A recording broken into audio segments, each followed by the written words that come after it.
Thank you, Madam Chairwoman and Ranking Member Scott.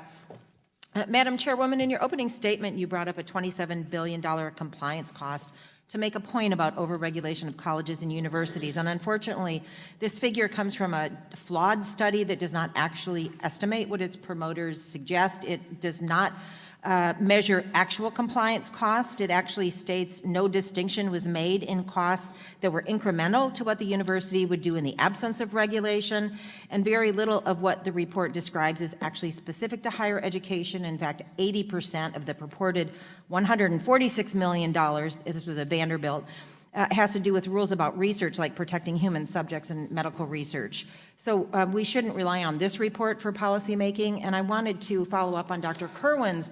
He talked about a task force. When I was in the state legislature, we all agreed that nobody wants unnecessary regulations.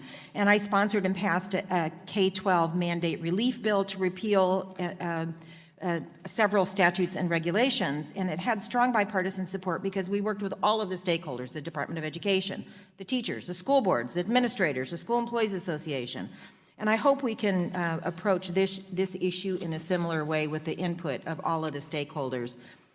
Like my colleague, Mr. Norcross, I started at community college and then worked my way through a four-year university and law school. And when I graduated, I took a job in public service and still had little difficulty repaying the manageable amount of debt that I accumulated during my 7 years of higher education. So I know that this experience is less common.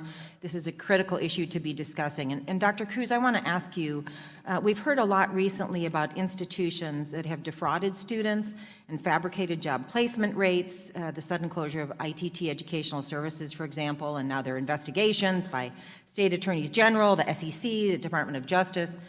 That's one example of an unscrupulous for-profit school that collected Title IV dollars and left students with an education of little value and poor job prospects. And you mentioned the importance of protecting students from being defrauded. Can you explain the accountability mechanisms that exist for public institutions and how they differ from the for-profit institutions? And I do want to have time for another question.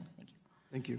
Thank you. So the accountability mechanisms are similar for both, for public and for-profit institutions. What varies is the level of scrutiny to which each of the sectors are held accountable.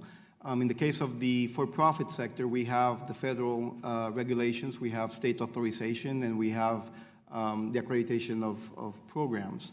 The problem, just as we do for the publics, but the problem is that in the case of the for-profit, state authorization is fairly symbolic. Institutions have to basically state that they in fact exist. And from the standpoint of accreditation, it has not been as strong as we would like in terms of verifying that the programs are in fact high quality programs. In fact, the accreditation agency was recently deauthorized from doing that work because it had been authorizing some of the bad actors that you mentioned earlier.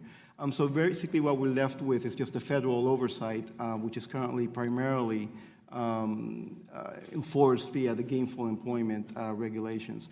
On the public side, you have the federal, you have the state, and you have the accreditation in the state is much stronger because they basically go do things like offer authorized programs and also determine whether or not the institutions can increase tuition. Thank you. And I want to ask Dr. Akers and Dr. Cruz, last Congress I introduced a bipartisan bill to help borrowers, particularly distressed borrowers, continue to make affordable payments based on their income. And I know, Dr. Akers, you talked about income-based repayment. The bill uses tax data to automatically recertify borrowers' income. It's a response to the research that suggests that more than half of the borrowers don't recertify on time, sometimes causing a sudden spike in payments. Do you agree that this committee and the Department of Education should take steps to simplify the repayment processes, especially for struggling borrowers, by including automating income recertification for borrowers and income-driven repayment plans? We worked very hard with the Department of Education and the Treasury on this.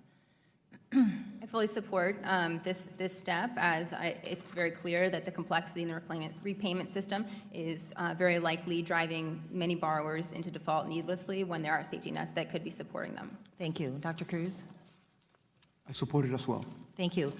One more thing. In Oregon, we have the Oregon Manufacturing Innovation Center. It's an exciting new collaboration with businesses, higher education partners, and workforce development folks. And I just want a quick input on how we can support collaborative initiatives like this that recognize the needs of students, workers, and businesses to build on the strengths of our innovation economy.